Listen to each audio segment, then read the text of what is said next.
Bonjour à tous, ravi de vous retrouver sur Public Sénat pour suivre les débats dans l'hémicycle sur la transition énergétique.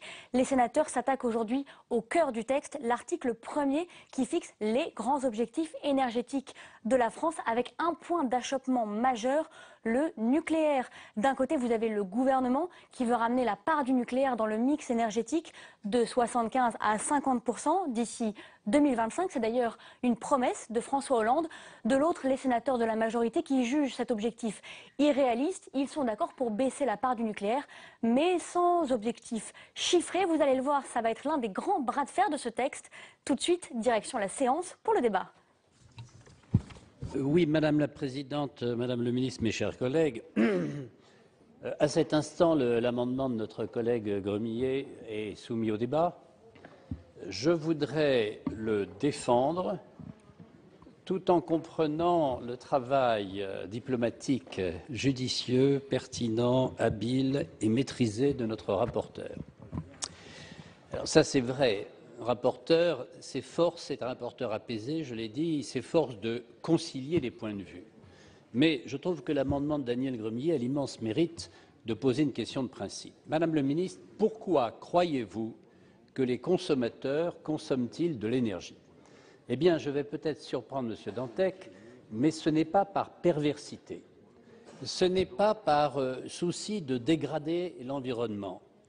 Ce n'est pas pour le plaisir de gaver des émirs de revenus substantiels, mais c'est simplement parce qu'ils en ont, d'une part, l'absolue nécessité, et que, d'autre part, dans une économie de marché, des millions de décisions assumées chaque jour par des consommateurs privés ou publics, familiaux ou entrepreneuriaux, les conduisent dans un environnement économique déterminé à choisir la solution la plus rationnelle. J'ai écouté Madame Joanneau à l'instant et elle nous parle de l'ADEME. Je comprends très bien le volontarisme du gouvernement, mais il y a quand même un moment où on peut se demander si l'économie de subvention qui tord les prix et qui nie les réalités économiques peut être indéfiniment supportée par notre pays. La perspective de diminuer de 50% la consommation énergétique de notre pays, c'est une décision idéologique. Elle ne correspond à aucune démarche rationnelle, à aucune analyse prospective. Elle correspond simplement à l'idée qu'on pourrait faire différemment, que la France serait exemplaire, et accessoirement, parce que la France n'est pas soumise à élection, que le gouvernement, lui, serait exemplaire au sein de sa majorité et toutes ses composantes de sa majorité. Ce n'est pas du tout le cas. La consommation obéit à des lois qui sont des lois économiques qui s'imposent au monde entier. Par exemple, en effet, depuis 2008, nous avons un plafonnement de la consommation électrique. Mais lorsque l'on rentre dans le détail de ce plafonnement, on s'aperçoit que ce plafonnement est, hélas, et Daniel Gremillet a raison, lié à la très forte diminution de consommation d'industries majeures dans notre pays qui ont diminué leurs activités et qui ont par conséquent diminué leur consommation électrique. C'est un premier point. Vous avez ensuite, en effet, l'affaire du logement. Mais il y a une question qu'il faudrait quand même poser un jour. Si l'économie d'énergie consommée dans le bâtiment est rentable, pourquoi diable faut-il la supporter à grands coûts de subventions et d'avantages fiscaux? C'est parce qu'en réalité, chaque consommateur, vous nous avez donné un exemple très spectaculaire, Madame le Ministre, il mériterait d'être regardé dans son ensemble, mais il y a 30 millions de logements en France, nous en construisons moins de 300 000 actuellement. Est-il raisonnable, chère Chantal Joanneau, de penser qu'il y aura 500 000 rénovations actuellement? La réponse est non. La réponse est non, parce que dans la priorité du pouvoir d'achat des familles, il n'est pas pensable qu'elles investissent dans un logement français qui est aujourd'hui le logement le plus cher en Europe, ce qui est invraisemblable alors que nous avons le territoire le plus vaste et nous devrions avoir le foncier le plus léger. Il n'est pas certain que la priorité des familles sera de consacrer, sauf si elles y sont obligées par la règlement, à mobiliser des sommes importantes en termes d'économie d'énergie. parce qu'elles font elles-mêmes l'arbitrage entre la dépense qu'il faut pour économiser quelque chose et le retour sur investissement. Vous avez dit, Madame le ministre, et je terminerai, qu'il y a des économies d'énergie dans l'industrie, mais c'est évident. C'est évident, il y a de la chaleur qui part dans toutes les fumées d'usine, simplement la rentabilité des investissements n'est pas à la hauteur. Entre une société idéale et une société que l'on peut s'offrir, il y a un moment où il faut laisser respirer l'économie et laisser la liberté aux décisionnaires. C'est la raison pour laquelle, sur le plan des principes, je défends l'amendement de mon collègue Daniel Gremillet.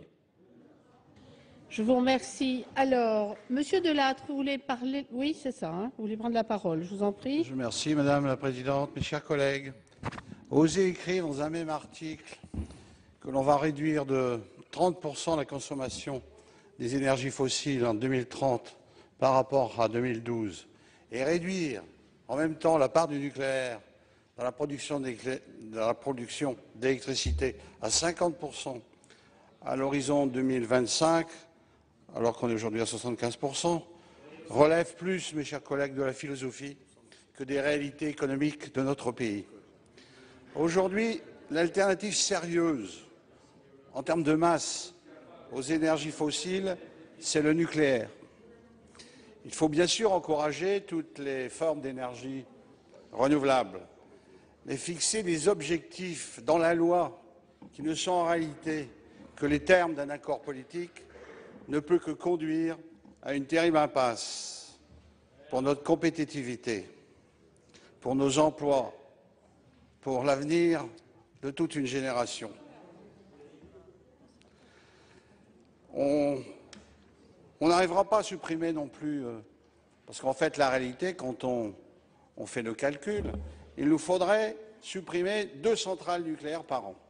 Et je suis très surpris de constater que personne ne parle du coût des démantèlements. Ça coûte cher de démanteler. Il y avait même des amortissements qui avaient été prévus, et ces amortissements ont été, au fil du temps, on va dire, confisqués. Il serait plus sérieux car il nous faut du temps d'envisager la modernisation, la remise à niveau des centrales et investir surtout dans la nouvelle génération. Et j'avais cru que c'était un des objectifs de Madame la ministre. Je dirais aussi que nous sommes tous ici élus locaux. Nous connaissons l'étendue, les dégâts du parc. Pas loin de 30 millions de logements sont en difficulté du point de vue de la consommation énergétique. Il faudra donc du temps et encore plus de moyens, en plus des incantations du possible et à l'avènement des quartiers intelligents, parce qu'en fait, ce n'est pas pour demain, les quartiers intelligents.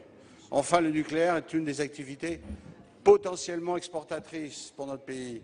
Et cette défiance permanente que nous organisons sur le territoire de la France ne peut qu'handicaper la crédibilité de la filière qui fut d'excellence.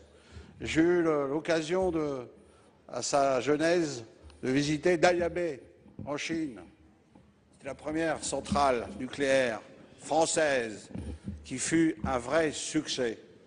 Alors c'est bien dommage, dans le contexte actuel de la situation économique, industrielle de notre pays, d'abandonner, parce qu'en fait, dès lors que sur son propre territoire, vous abandonnez l'idée même d'excellence de la filière, vouloir exporter, ce sera très compliqué.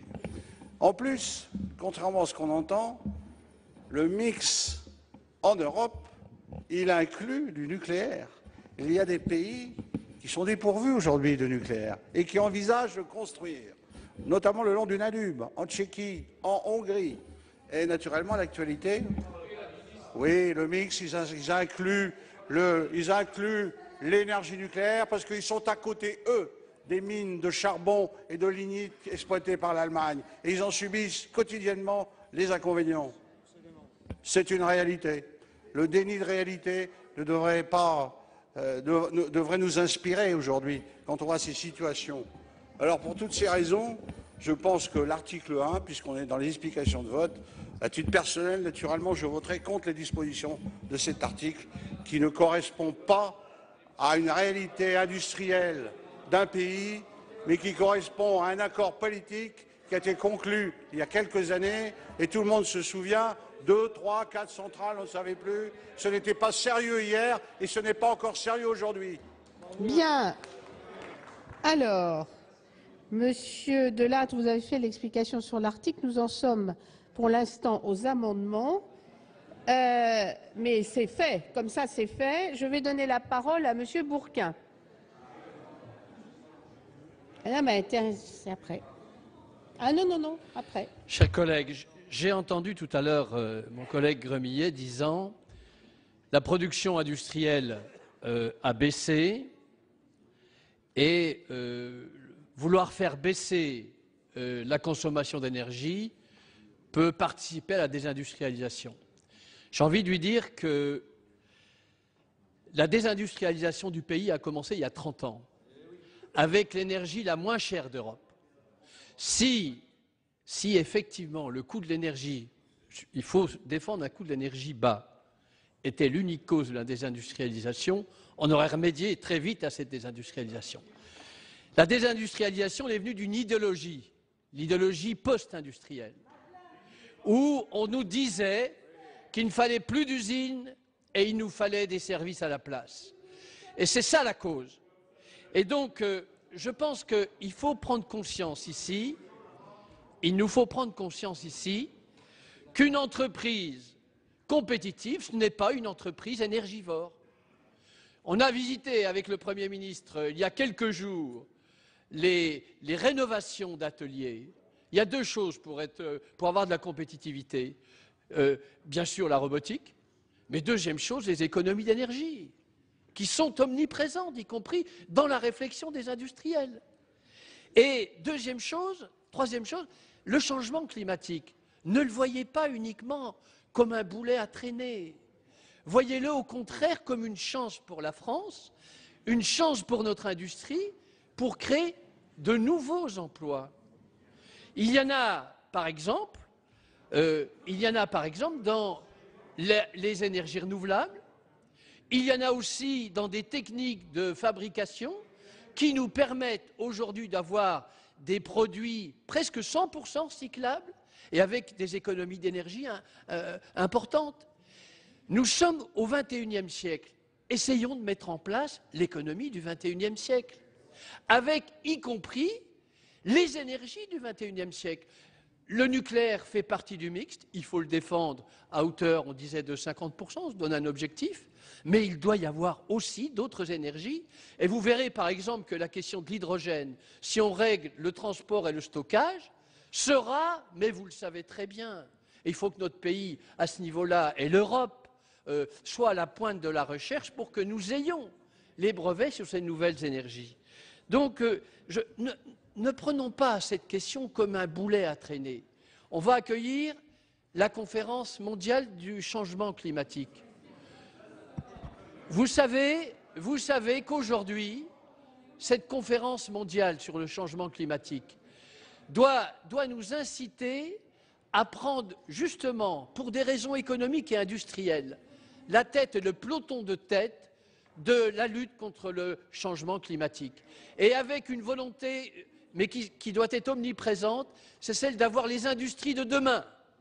Les industries de demain, c'est cette start-up qui vend des panneaux solaires de nouvelle génération au Japon et qui fait un tabac au Japon. Et c'est une start-up française. Une autre start-up qui était devant nous et qui nous montrait il y a quelques mois qu'avec des algues, on arrive à faire maintenant des carburants de nouvelle génération qui nous donneront à la fois beaucoup de productivité si nous savons le faire, mais surtout, c'est les carburants de demain. Laissons ouverts les possibles et ne restons pas sur des vieux réflexes. Sinon, nous allons être à la traîne du développement industriel et à la traîne de la question du changement climatique. Alors tout à l'heure, un de mes collègues disait faites attention, comment on est dans une situation économique difficile. La production industrielle a montré un regain. Certes, ce regain est fragile, mais si nous voulons avoir une production industrielle, c'est aussi avec de nouvelles industries et les énergies renouvelables. Les énergies renouvelables et les économies d'énergie seront au cœur de cette nouvelle croissance. En quelque sorte, il faut trouver une nouvelle croissance et une croissance durable. Et c'est comme ça que la France, justement, réindustrialisera son économie. Et ça, c'est un challenge qui est devant nous. Est-ce qu'on le prend, ce challenge? Est-ce qu'on se dit, on peut le faire? Est-ce qu'on a la volonté de le faire? Et si on a la volonté, ben vous savez très bien qu'on y arrivera. Merci, Monsieur Bourquin. La parole est à Madame Deségo. Merci, Madame le Président. Moi, j'ai bien écouté Madame le Ministre et j'ai même entendu quelque part son enthousiasme sur ces questions. Je le dis clairement. Mais enfin, mes chers collègues, moi, je veux attirer votre attention sur le fait que tout ça, c'est extrêmement théorique. C'est de la théorie pure.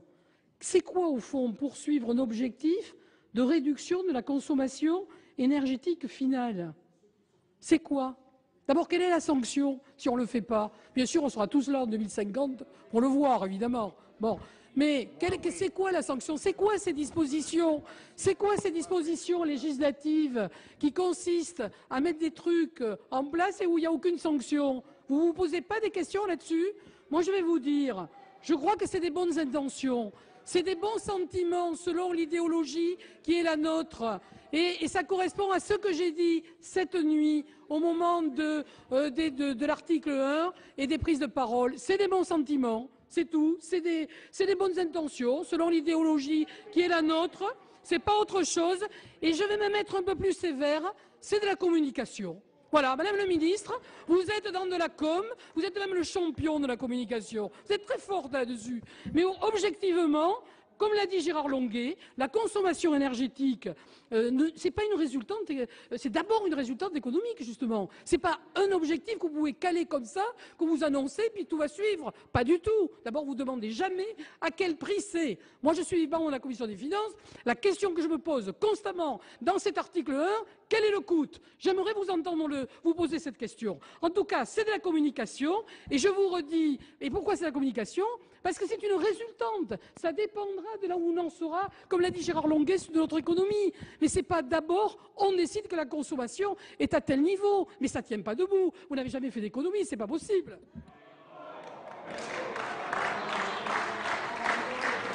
Madame Lienemann, vous avez la parole. Je crois qu'avec M. Longuet et Mme Deségo, nous avons un désaccord de mode d'intervention, de vision de l'avenir. Quand vous décrivez la réalité, telle que vous la voyez, c'est la main invisible du marché. C'est-à-dire, chaque comportement individuel va faire l'intérêt général. Eh bien, figurez-vous, M. Longuet, que le général de Gaulle doit se retourner dans sa tombe.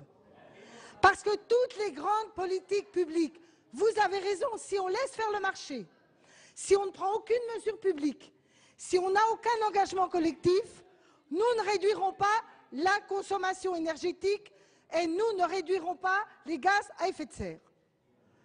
Et donc, il faut prendre des mesures qui orientent le marché, qui fondent des politiques publiques et qui pensent l'avenir avec des objectifs qui mobilisent et le public et le privé.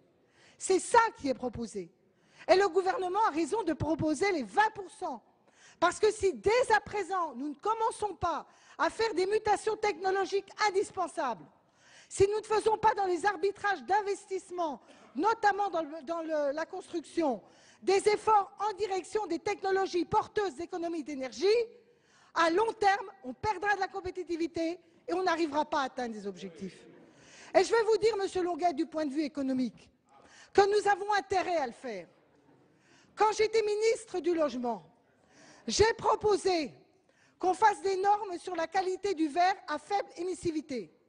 Il ne vous a pas échappé que ceux qui ont inventé le verre à faible émissivité, c'était Saint-Gobain. Saint-Gobain avait à l'époque une grande entreprise en France et dans votre région, elle en avait une en Allemagne. Pour 1000 raisons de coûts de je ne sais quoi, qu'il fallait laisser faire le marché, on n'a pas voulu mettre des imposer les verres à faible émissivité. Bilan des courses, tous les emplois créés par Saint-Gobain pour les verres à faible émissivité, c'est en Allemagne et dans le nord de l'Europe. Et maintenant, il va falloir qu'on achète du verre venant de ces pays parce que nous n'avons pas à temps accompagné les mutations technologiques. Deuxième sujet économique. Quand vous faites les analyses globales de l'investissement dans l'immobilier, il y a à la fois l'investissement sur le foncier et l'investissement sur le bâti. Or, quand vous faites la comparaison entre les pays qui ont fait de gros investissements sur la qualité du bâti, notamment pour économiser l'énergie, ils ont eu moins de spéculation sur le foncier parce que globalement, quand vous avez des sommes dans le marché pour vendre un logement, si vous investissez sur le foncier, vous n'avez plus d'argent sur le bâti.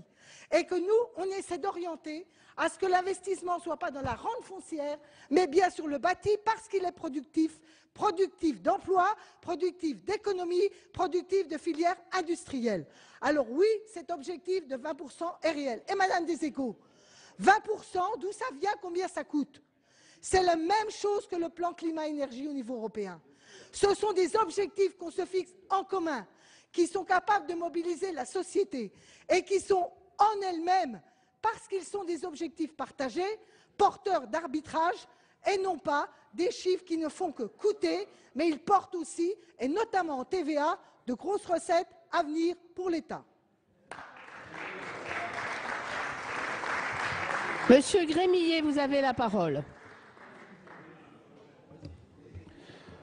Oui, Madame la Présidente, Madame la Ministre, chers collègues, je pense que ce point est un point qui devrait nous rassembler. Nous rassembler pourquoi? Le débat, il n'est pas sur la part des 50% de la vie, du logement, du déplacement, de la consommation au niveau des ménages. Le débat, il est sur le niveau industriel et la part industrielle. Et je voudrais dire à notre collègue Martial Bourquin, soit il ne m'a pas entendu, soit il était distrait. Mais les chiffres que j'ai donnés, j'ai eu le courage de les donner depuis les années 75. Que ce soit au niveau de l'emploi industriel, que ce soit au niveau de la production énergétique, que ce soit sur la part industrielle dans le PIB. Aujourd'hui, sur ces 50%, personne ici, qu'on soit du milieu rural, du milieu urbain, ne peut dire, quelle que soit la région d'où on vient, que nous n'avons pas besoin de retrouver des emplois industriels. Nous ne réglerons pas le problème du chômage dans notre pays si nous ne retrouvons pas des emplois industriels. Nous ne garderons pas le modèle social dans notre pays si nous ne créons pas des richesses. Je ne suis pas, s'il vous plaît, je vous ai écouté, je veux simplement dire qu'il ne faut pas mentir. Mentir sur quoi? On a tous cette même ambition de retrouver de l'emploi. Cet emploi qui va créer des richesses, qui nous permettra effectivement de garder ce modèle. Ce que j'ai expliqué dans cet amendement, c'est quoi? C'est d'expliquer que la base de 2012, elle n'est pas bonne. Elle n'est pas bonne parce qu'on n'est pas dans la même situation que d'autres pays, parce qu'on a effectivement perdu beaucoup trop d'emplois industriels. Et je suis d'accord avec, là encore, notre collègue Martial Bourquin. J'ai pas peur. Nous n'avons pas peur. C'est pas un boulet. Et je partage le propos de Madame la Ministre. Effectivement, la transition énergétique, c'est une opportunité. Mais ayons l'honnêteté de reconnaître, si on veut partager Horizon 2050, et j'ai encore pas parlé des 2 milliards d'êtres humains en plus sur la planète, j'espère quand même que la France aura l'ambition d'imaginer qu'elle pourra en accueillir. J'espère imaginer que la France aura l'ambition d'avoir aussi des parts de marché dans cet nouvel univers de population Horizon 2050. C'est ça le sens. Et le problème, c'est l'amalgame entre l'ambition partagée sur les 50%, on se retrouverait tous, et la considération de la part économique et notamment de la part industrielle. Et je peux vous dire, il n'y a pas un industriel en France, et je reprends le propos de Gérard Longuet, le premier euro économisé, y compris en efficacité énergétique, mais il a la conquête en permanence, chaque fois qu'il fait un budget, c'est son souci premier, parce qu'il sait que c'est son prix de revient derrière qui en découle. C'est pour ça que je ne comprends pas qu'on se déchire. On devrait se retrouver. Et je veux dire, en concluant mon propos, on a besoin de se rassembler. Je dis à notre rapporteur, Ladislas, La proposition qu'il nous fait, effectivement, c'est de dire qu'il y a un objectif. Le débat que nous avons eu dire, l'objectif, il va être différent en fonction des enjeux et des problématiques. Effectivement, le 50% sur la partie industrielle, il n'est pas tenable. Parce que s'il est dans la perspective de 2050, ça veut dire que nous serons dans la décroissance. Donc, ce n'est pas possible si on veut retrouver l'emploi, si on veut garder notre modèle social. Mais il a eu la sagesse, et c'est pour ça que je vais retirer mon amendement au bénéfice de sa rédaction, puisqu'il a la sagesse de dire clairement, de nous dire clairement, effectivement, c'est un objectif à 2050. Pour ma part, je n'aurais pas mis 50% pour la partie industrielle. Mais il a la sagesse de dire, et de dire honnêtement, tout en préservant la compétitivité et le développement du secteur industriel. Donc je retire mon amendement. Je vous remercie, Monsieur Grémillet. Je vais donc passer au vote. Alors, le premier amendement que nous allons voter, c'est le 686 rectifié bis, avec deux avis défavorables. Madame Deségaux, vous le maintenez? Très bien. Nous arrivons donc au 715 qui a été défendu par Monsieur Dantec et qui a aussi deux avis défavorables. Retiré. Vous aviez retiré le premier, pas le deuxième, mais vous retirez celui-ci aussi. Très bien. Donc, il reste l'amendement 894 du gouvernement. J'ai été saisie d'une demande de scrutin public par le groupe UMP sur l'amendement 894. Je vous rappelle que l'avis de la commission est défavorable. Il va être procédé au scrutin public dans les conditions fixées par l'article 56 du règlement. Le scrutin sera ouvert dans quelques instants.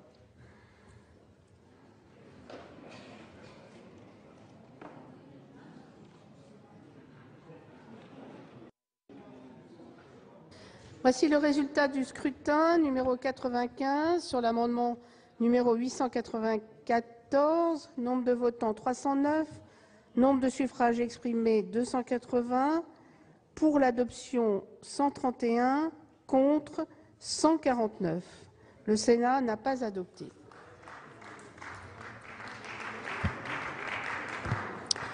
J'informe le Sénat que la Commission de la Culture m'a fait connaître qu'elle a procédé à la désignation des candidats qu'elle présente à la commission mixte paritaire chargée de proposer un texte sur les dispositions restant en discussion de la proposition de loi portant diverses dispositions tendant à la modernisation du secteur de la presse. Cette liste a été publiée et la nomination des membres de cette commission mixte paritaire aura lieu conformément à l'article 12 du règlement. Je rappelle que Monsieur le Premier ministre a demandé au Sénat de bien vouloir procéder à la désignation de sénateurs appelés à siéger au comité de surveillance de la Caisse d'amortissement de la dette sociale. La Commission des affaires sociales a fait connaître qu'elle propose la candidature de Monsieur Jean-Noël Cardou. Cette candidature a été publiée et sera ratifiée conformément à l'article 9 du règlement s'il n'y a pas d'opposition à l'expiration du délai d'1 heure. Nous passons à l'article maintenant 938. À l'amendement 938, pardon. Monsieur Poniatowski a la parole. Cet amendement, Madame la Présidente, a pour but de clarifier l'objectif de réduction des énergies fossiles, initialement défini en énergie finale, puis en énergie primaire, pour retenir la notion de consommation totale qui permet de viser à la fois, et sans risque de confusion, Madame la Ministre, les consommations finales et les consommations intermédiaires. Merci. Madame la Ministre, votre avis? Favorable. Je vais mettre aux voix. Monsieur Longuet, je vous en prie. Oui, merci Madame la Présidente, Madame le Ministre, mes chers collègues, Monsieur le rapporteur. J'ai envie de voter votre amendement, mais je voudrais une précision. Dans la consommation, s'agit-il de la consommation nationale, intérieure, ou du solde de la production totale? Considérez-vous, par exemple, qu'une exportation d'énergie dans un pays voisin constitue une consommation nationale ou pas?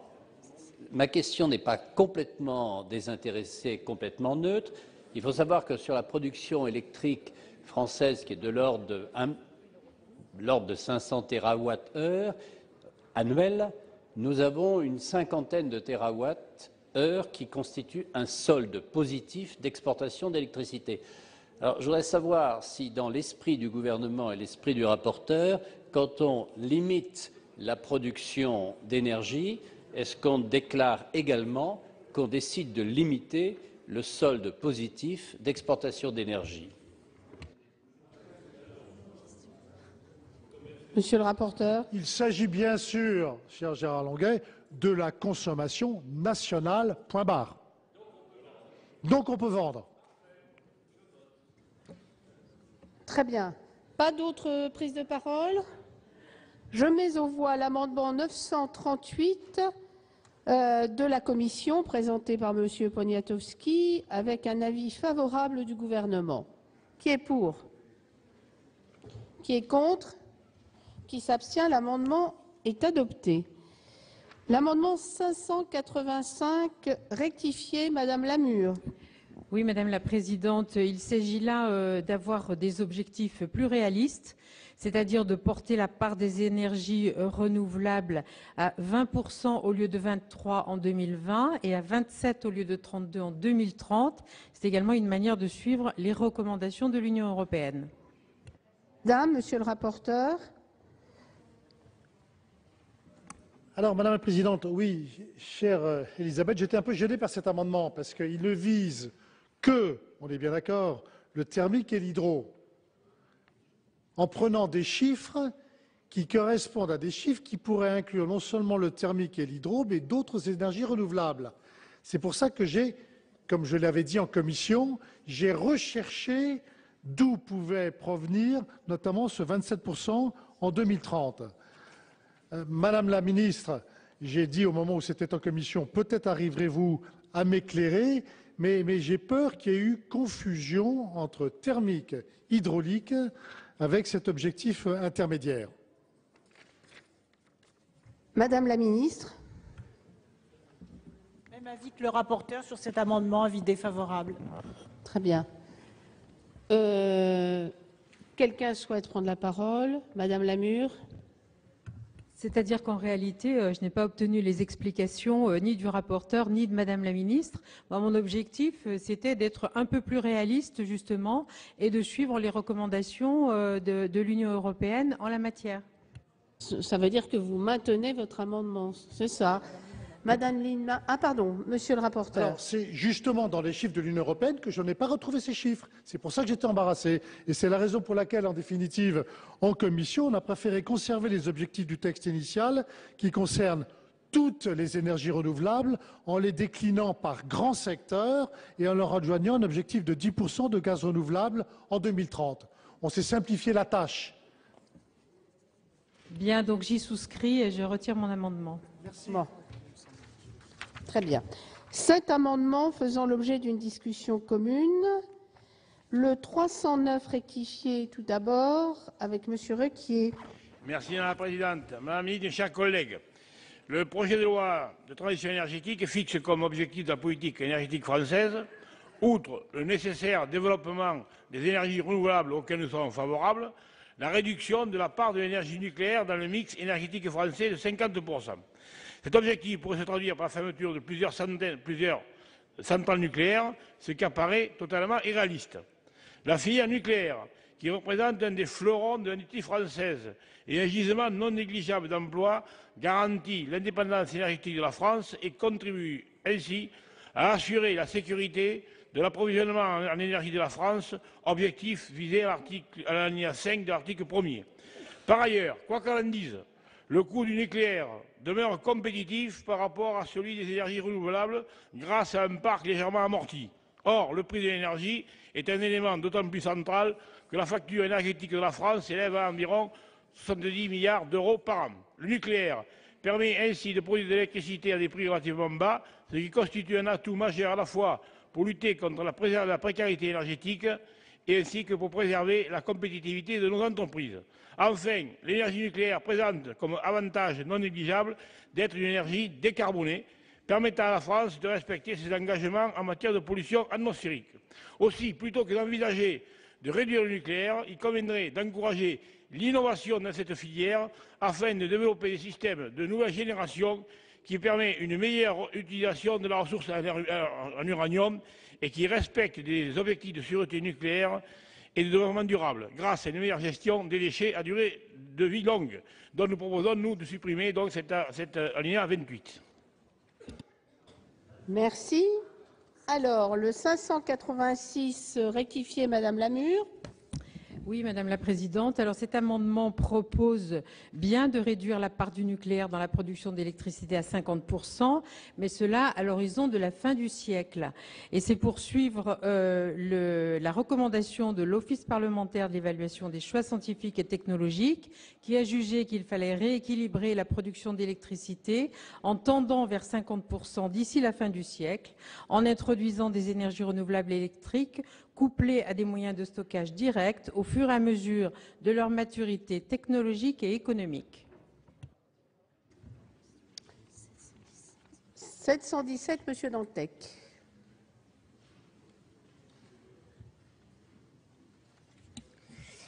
On aura tout à l'heure un amendement sur le fait qu'on fasse preuve de souplesse sur les choix énergétiques pour les îles non connectées de moins de 2000 habitants.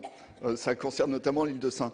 En fait, peut-être qu'il faudra étendre l'amendement à un territoire d'un peu plus de 60 millions d'habitants, puisque le débat que nous avons actuellement, c'est un débat qui consiste à toujours considérer que la France est en dehors du monde. Donc c'est peut-être l'amendement île de Saint qu'il faut qu'on retravaille pour qu'il s'applique à l'ensemble du territoire français.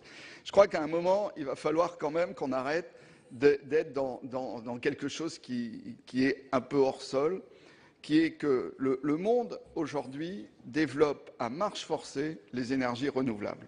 C'est le chiffre que j'ai pu donner hier soir, qui est un chiffre de l'Agence internationale de l'énergie. Environ d'ici 2020, 1200 milliards d'investissements dans le renouvelable dans le monde. Dans la même période, l'investissement sur le nucléaire sera à la louche, et je suis plutôt dans une estimation haute de l'ordre de 120 milliards. Si la France n'a pas une industrie extrêmement forte sur le renouvelable, nous sommes marginalisés. Et quand je dis marginalisés, pour reprendre le débat qu'on avait tout à l'heure sur l'industrie, ça veut bien dire que les dizaines de milliers de créations d'emplois qui sont sur le renouvelable se créeront ailleurs dans le monde. Et c'est ce qui est en train de se passer, y compris les décisions totalement irresponsables prises sous le gouvernement Sarkozy de remise en cause du cadre économique du photovoltaïque. Ça a été des dizaines de milliers d'emplois de perdus, ça a été une filière clé à l'échelle mondiale sacrifiée par pur dogmatisme. C'est ça. Et aujourd'hui, il s'agit aussi de sortir du dogmatisme. Sortir du dogmatisme, c'est de dire il nous faut une industrie forte sur le renouvelable, et il ne peut pas y avoir d'industrie forte sur le renouvelable si, évidemment, nous ne la développons pas en France. Les 50% en 2025, et 2025 est une date qui n'est pas hors sol, c'est la date qui correspond à la pyramide des âges du nucléaire. 2 tiers des tranches nucléaires françaises dépasseront les 40 ans entre 2020 et 2025. Il s'agit donc bien, avec le chiffre de 50% en 2025, de dire à peu près une tranche sur 2 sera prolongée, a priori de 20 ans, à un coût de plus de 1 milliard la tranche. C'est-à-dire qu'on n'aura de toute manière pas les moyens de prolonger toutes les tranches. Et on sait qu'on a des tranches dangereuses. Donc, on va passer un certain temps dans les minutes qui viennent ou dans les heures qui viennent sur ce chiffre. Il est tout à fait raisonnable. Il est tout à fait raisonnable. Il correspond à une intégration européenne, il correspond à l'intérêt économique de la France et il correspond à la vétusté des centrales françaises. Donc je pense qu'il y aura beaucoup de dogmatisme dans les interventions, mais effectivement, ces 50% en 2025, c'est tout simplement rationnel. Merci.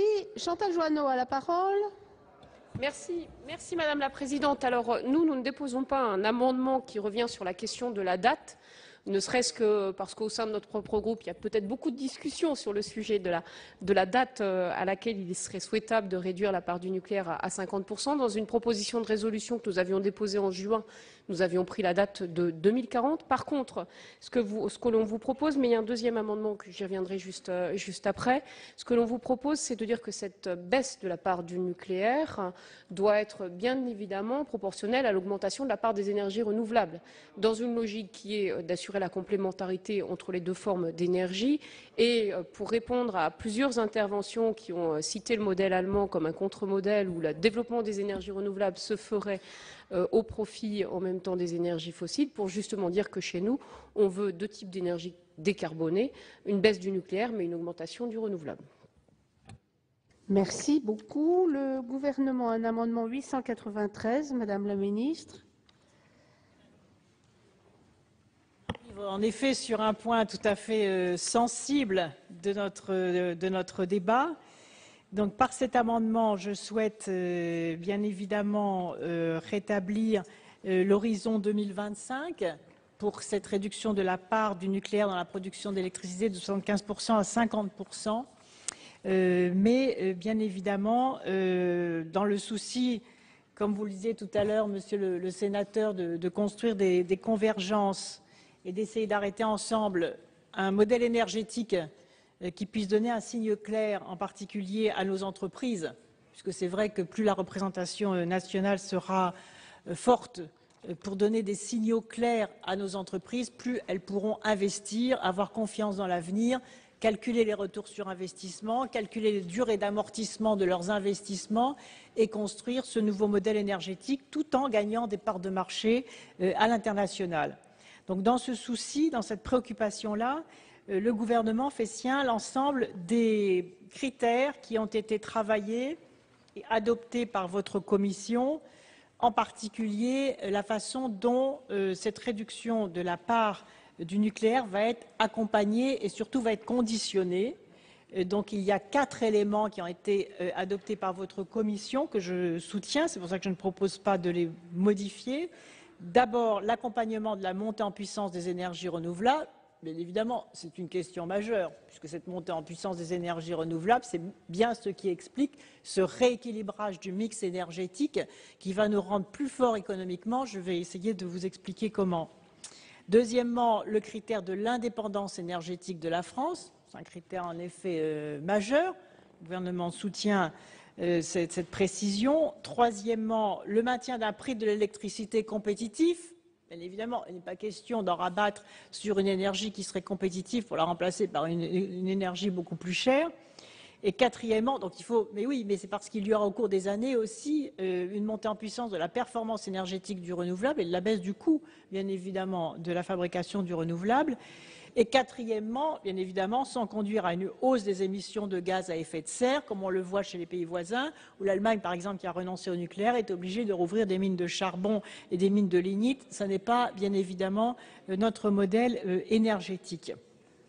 En revanche, je crois qu'il est important de donner des signaux clairs, c'est-à-dire de fixer un cap. Bien sûr que c'est un cap ambitieux, je le reconnais tout à fait, 2025, mais est-ce qu'il n'est pas très important pour nos grandes entreprises énergétiques, du secteur énergétique, d'avoir une visibilité claire et de savoir ce que le pays veut en termes d'objectifs? Je pense que c'est important pour la décision d'investissement et les décisions économiques et financières dans les entreprises. Deuxièmement, je pense vraiment que organiser et fixer un cap sur ce mix énergétique, c'est un atout très important pour nos entreprises et pour notre filière nucléaire elle-même. Je rappelle, comme je l'ai dit en réponse à la discussion générale, que nous avons une magnifique filière industrielle avec EDF, Areva, le commissariat à l'énergie atomique et aux énergies alternatives. Et nous avons vraiment la responsabilité, et d'ailleurs c'est leur souhait, c'est pour ça qu'elles ont besoin de signes clairs, d'échéances, d'un horizon, de pourcentage, pour qu'elles puissent en effet prendre des décisions stables et durables en termes d'investissement. Et nous avons absolument intérêt, et elles aussi, elles sont en demande de règles claires pour qu'elles investissent ce champ industriel et ces marchés mondiaux considérables sur les énergies renouvelables. À titre d'exemple, je vous rappelle qu'EDF vient de gagner la construction d'une centrale photovoltaïque en Chine, que c'est EDF qui a construit la centrale photovoltaïque qui se situait sur le stade de la Coupe du monde de football au Brésil, et que de plus en plus nos entreprises se positionnent sur ces marchés des énergies renouvelables. Et elles pourront d'autant plus vendre leur technologie nucléaire qu'elles seront en capacité d'offrir aux grandes nations du monde qui sont aujourd'hui en train de s'engager puissamment dans un nouveau mix énergétique, qu'elles seront capables elles-mêmes aussi d'offrir un mix énergétique. Et nous souhaitons, bien évidemment, et cela a été dit aussi sur tous les bancs de cette Assemblée, que nous puissions aider nos entreprises à devenir un champion mondial, des champions mondiaux sur le domaine énergétique, et qu'elles puissent surtout, sur les marchés internationaux, se présenter en équipe, et pas les unes contre les autres, comme c'est le cas aujourd'hui. Vous savez, quand je dois arbitrer sur les offres, les appels d'offres sur l'éolien offshore, et que je dois choisir entre EDF et GDF d'un côté, Areva, Alstom de l'autre, ça fait quand même bizarre. Et donc, comme nos entreprises aussi sont en compétition sur les marchés mondiaux, au lieu d'être unies, de rassembler leurs forces, de mettre en commun leurs énergies au sens propre comme au sens figuré, leurs modèles de recherche, etc., elles seraient beaucoup plus fortes sur les marchés mondiaux. Nous avons perdu un certain nombre de marchés dans le domaine du nucléaire. Abu Dhabi, par exemple, sont les Coréens qui ont construit des centrales. Les États-Unis sont en train de se positionner à l'égard de l'Inde. Je reviens d'Inde, où je participais au sommet mondial sur le climat. Et le nouveau Premier ministre indien s'est engagé fortement dans son mix énergétique, puisqu'il va multiplier par 6 l'énergie nucléaire. Et il va construire, le programme énergétique de l'Inde, c'est de construire 100 gigawatts de photovoltaïque et 100 villes intelligentes, c'est-à-dire autonomes en énergie. Et donc les entreprises françaises, elles ont là des marchés considérables à conquérir, à condition qu'elles soient fortes sur l'ensemble des énergies. Et nous sommes le seul pays à pouvoir offrir un mix énergétique, c'est-à-dire le seul pays à avoir des entreprises qui soient à la fois positionnées sur le nucléaire et positionnées sur le renouvelable. Et donc nous devons encourager nos entreprises à accompagner et à profiter de cette transition énergétique. Et certainement pas à leur dire que rien ne doit bouger et que le modèle français, c'est le tout ou le quasi-tout nucléaire, parce que ça va se retourner contre nos entreprises. Et donc quand on pense bien faire, et moi je respecte l'opinion des uns et des autres, je respecte tout à fait, Monsieur Longuet, vos opinions, en plus vous les exprimez avec respect, ce n'est pas le cas sur tous les bancs de cette Assemblée. Et je respecte vos opinions et je pense que en disant cela, en faisant cela, vous pensez défendre avec bonne foi la place, la réputation de nos entreprises sur le secteur du nucléaire. Mais peut-être que justement, on peut défendre la réputation de nos entreprises sur le secteur du nucléaire en les poussant en avant aussi, en les encourageant à faire en sorte qu'elles maîtrisent fortement l'ensemble des technologies, à la fois du nucléaire, du renouvelable et de la performance énergétique. Parce qu'aujourd'hui, les grandes nations qui font appel aux technologies énergétiques pour engager leur mutation énergétique, et cela de façon accélérée, ça va à toute allure aujourd'hui, l'évolution de la transition énergétique, et ça va s'accélérer, parce qu'à l'approche de la conférence de Paris sur le climat, aujourd'hui, tous les pays du monde doivent présenter à l'Organisation des Nations Unies leur feuille de route sur la transition énergétique. Donc il va y avoir une compétition mondiale, industrielle, extrêmement forte. Et je pense que le meilleur service à rendre à nos grandes entreprises énergéticiennes, c'est d'être extrêmement clair, offensif, ambitieux sur les perspectives de rééquilibrage du mix énergétique. Et c'est la raison pour laquelle tout en intégrant, parce que je pense que les travaux de votre commission qui ont énormément auditionné justement les entreprises et qui ont le souci, votre commission a le souci aussi d'être à la fois crédible, cohérente et rassembler les critères qui peuvent permettre d'éclairer les raisons pour lesquelles, lorsque l'on dit on passe de 75 à 50%, ce n'est pas une remise en cause du nucléaire.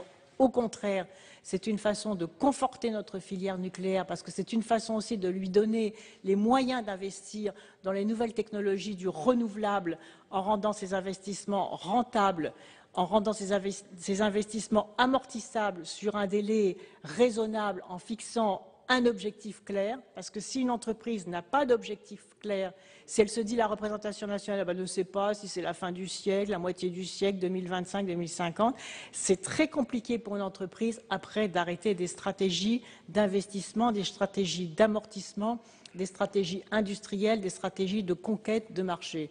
Et c'est pourquoi il me semble que nous devons à la fois accompagner cette mutation, la garantir, y mettre des conditions, dont les 4 conditions que j'ai évoquées tout à l'heure, qui sont issues de votre commission, et en même temps d'être clair sur les horizons et sur les perspectives, sachant que, même si pour certains, je le comprends d'ailleurs, ça peut paraître ambitieux et rapproché, il y a dans le vote de cette loi aussi la programmation pluriannuelle de l'énergie, c'est-à-dire la révision des objectifs au fur et à mesure de la montée en puissance. Mais si nous-mêmes nous mettons des freins, ou si nous-mêmes nous avons l'air de douter dans la capacité de nos entreprises à monter en puissance sur le mix énergétique, à conquérir les technologies, à investir dans la maîtrise de l'offre de services et de l'offre industrielle que l'ensemble des pays du monde sont en train d'attendre, à ce moment-là, elles-mêmes vont douter d'elles-mêmes. Donc nous, si nous sommes clairs sur nos objectifs, si nous sommes unis sur les objectifs, alors nos entreprises seront les plus fortes au niveau mondial. Je voudrais pour terminer dire que, et je reprends cet exemple que j'évoquais hier, c'est qu'en revenant du sommet mondial des énergies renouvelables à Abu Dhabi, dans un pays producteur de pétrole, vous y étiez, certains d'entre vous y étaient, c'est quand même fascinant de se dire qu'un pays producteur de pétrole organise le sommet mondial des énergies renouvelables, c'est-à-dire prépare l'après-pétrole.